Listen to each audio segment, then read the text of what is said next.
Hello guys, आप सभी का स्वागत है हमारे ऑनलाइन वेब ट्यूटर चैनल पे। मैं हूं संजय। हम जो कोर्स कंटिन्यू कर रहे हैं वो है Laravel 8 framework tutorial and this is our part number 39। इस वीडियो सेशन में गाइस हम बात करेंगे अबाउट अपडेट और इंसर्ट मेथड के बारे में, डिलीट एंड ट्रंकेट मेथड के बारे में। मेरी एक रिक्वेस्ट है, अगर आपने चैनल को सब्सक्राइब नहीं किया है फटाफट चैनल को सब्सक्राइब कर दें ताकि आने वाले वीडियोस की लेटेस्ट अपडेट आपको मिलती रहे। So back to editor. Last video session में हमने इंसर्ट, अपडेट और सेलेक्ट मेथड के बारे में डिस्कस किया था। मैं जाऊंगा मेंबर कंट्रोलर। ये वो कंट्रोलर है जो कि हमने प्रीवियस वीडियो सेशंस में क्रिएट किए थे। Public function test method.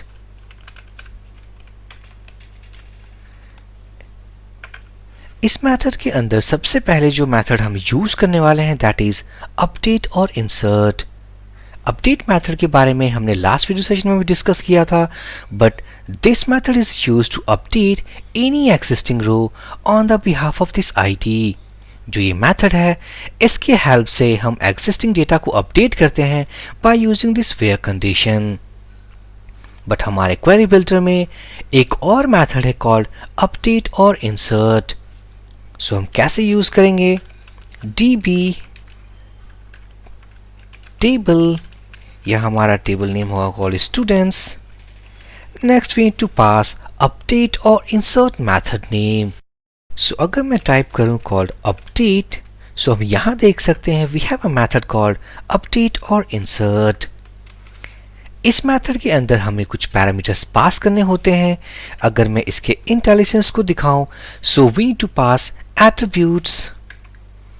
अगर मैं इसके ऊपर क्लिक करूं, यहां पर हमारे पास है इस मेथड के अंदर एट्रीब्यूट्स एंड वैल्यूज। इस मेथड को यूज करने के लिए हमें इसके अंदर एरे ऑफ पैरामीटर्स पास करने होते हैं।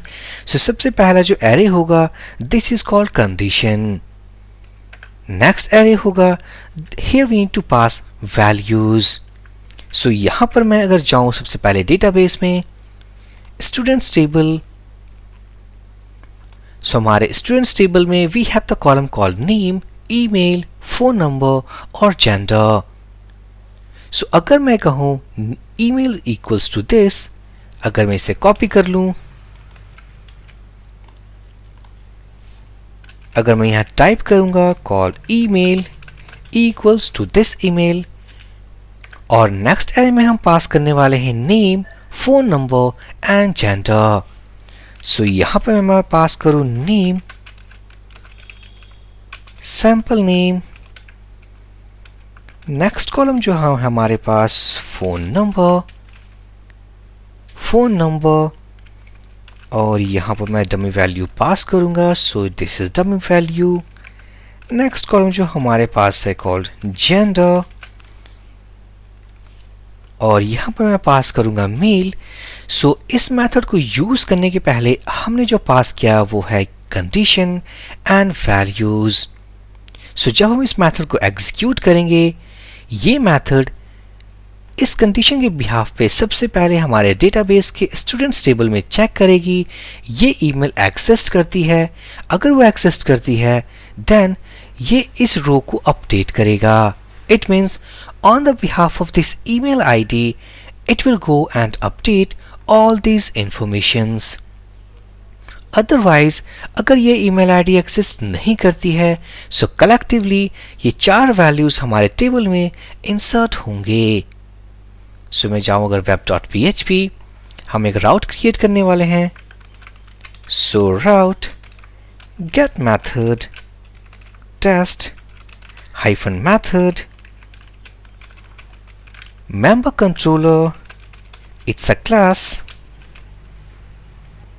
और जो मेथड हमने क्रिएट किया वो अपने मेंबर कंट्रोलर के अंदर कॉल्ड टेस्ट मेथड। अगर मैं इसे सेव कर दूं, इस राउट को मैं कॉपी करूंगा, ब्राउजर पे जाऊंगा, और एंटर प्रेस करने के पहले हमें ये पता है कि this email ID exist inside this students table. Update और इंसर्ट मेथड क्या करेगी? ये रिकॉर्ड एग्जिस्ट करती है। On the behalf of this email ID ये सारे इंफॉर्मेशंस उस टेबल में अपडेट हो जाएंगे इस ईमेल आईडी के बिहाफ पे। सो अगर मैं सेव करूं, रिलोड करूंगा, अगर मैं टेबल में जाऊं, रिलोड दिस टेबल, सो हम देख सकते हैं on the behalf of this email ID these all informations now updated। अगर सपोज अगर मैं जाऊं और यहां पर मैं कुछ और पास कर दूं, ये ईमेल आईडी टेबल में एग्जिस्ट नहीं करती है, so on the behalf of this all this value it will insert a new row inside table. So मैं सेव करूंगा, ब्राउजर पे जाऊंगा, अगर मैं लास्ट आईडी चेक करूं, सो 108, अगर मैं जाऊं, रिलोड करूं, टेबल में जाऊंगा, reload this table, so inside this table we have 109। So update और इंसर्ट जो मेथड है, ये 2 मेथड्स का काम करती है। First, it will work for update and second, ये इंसर्ट का काम भी करती है। अगर जो कंडीशन हमने पास किया हुआ है, अगर ये कंडीशन मीन्स ये वैल्यू अगर टेबल में एग्जिस्ट करती है, सो इस वैल्यू के बिहाफ पे इन सारे वैल्यूज को अपडेट करेगी। अदरवाइज इन दोनों एरे को कंबाइन करके ये एक न्यू रो इंसर्ट करेगी। So this is all about update और insert. Now next we need to discuss about delete method. So db table students table, यहां मैं पास करूंगा where मेथड, और इस where मेथड पे लेट्स से दैट कि we want to delete this 108 row, हम इस 108 रो को डिलीट करना चाहते हैं। सो इस where मेथड के अंदर इस id कॉलम में हम 108 वैल्यू पास करेंगे and next we need to use this delete method. So students table से इस id 108 को हम डिलीट करना चाहते हैं। So if we save this file, back to browser, go and reload this page, मैं टेबल में जाऊंगा, रिलोड करूंगा, हम देख सकते हैं 108 now deleted from this table. अब जो नेक्स्ट मेथड के बारे में हमें डिस्कस करना है, that is truncate method. So use करने के पहले हमें एक डिफरेंस समझना होगा, that is what is the difference between delete and truncate.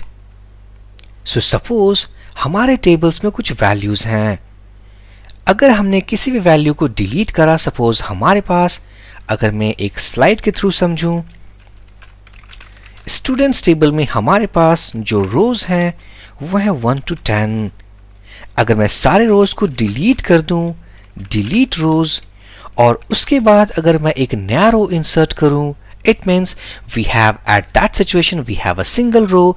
जो सिंगल रो होगी उसकी आईडी 11 से स्टार्ट होगी, क्योंकि ये रोज हमारे ऑलरेडी एग्जिस्ट हैं, उनको हमने सभी को डिलीट किया, एक न्यू रो इंसर्ट किया, सो हमारे पास एक सिंगल रो होगी call 11th number ID. So this is delete method. But in case अगर मैं ट्रंकेट मेथड के बारे में बात करूं, सो हमारे पास अगर 1 to 10 आईडी के बिहाफ पे हमारे पास 10 रोज हैं, अगर मैं सारे रोज को अगर डिलीट कर दूं, डिलीट ऑल रोज, यहां पर भी हमने डिलीट ऑल रोज किया था, उसके बाद अगर मैं कोई वैल्यू इंसर्ट करूंगा अपने इस टेबल में, सो उसकी आईडी 1 से स्टार्ट होगी। This is called truncate method. Delete method हमारे इस आईडी को ट्रैक करता है और अगली इंसर्टेड रो को वही नेक्स्ट आईडी असाइन करता है। But truncate method is going to delete all existing row and start with a fresh id called 1। सो अगर मैं जाऊं इस टेबल पे और अगर मैं ट्रंकेट मेथड यूज करूंगा, so it will delete all rows from this table. So जितने भी रोज हमारे इस टेबल में हैं वो सारे रोज को ये डिलीट कर देगा। कॉमन क्या है इन दोनों में, डिलीट और ट्रंकेट में? ये दोनों मेथड्स जो होते हैं वो डिलीट करने के काम आते हैं। और जो हमने अभी पॉइंट डिस्कस किया, that is 11th and 1 number id, this is when we insert any new row inside that table। so अगर मैं जाऊं एडिटर पे और यहाँ पर मैं सबसे पहले डिलीट यूज करूंगा और यहाँ पर मैं वे कंडीशन पास नहीं करूंगा। इसका मतलब कि स्टूडेंट्स टेबल में सारे डेटा को हम डिलीट करना चाहते हैं। So if we save this file, go and reload this page, अगर मैं इस टेबल में जाऊं, and as we can see that हमारे पास कोई भी row exist नहीं करता है. Now let's say that we want to insert a row. So मैं यहाँ पर जाऊंगा, एक query लिखूंगा और हमारे पास already हमारे पास query लिखी हुई है. तो मैं क्या करूंगा, copy this row, मैं इसे यहाँ पेस्ट करूंगा. ये वो इंसर्ट मेथड है जो कि हमने लास्ट वीडियो सेशन में देखा था. इसे मैं अनकमेंट करूंगा, ब्राउजर पे जाऊंगा, रिलोड करूंगा. If I back to table, so यहाँ पर हमारे पास एक न्यू रो एंटर हो चुकी है. And look at this ID value. हमारे पास जो आईडी वैल्यू है दैट इज 110. लास्ट आईडी थे इस टेबल में हमारे पास called 109. So this is all about the combination of delete and insert method. जितने भी रोज थे हमने उनको डिलीट कर दिया and after insertion next id हमारे असाइन हुई है.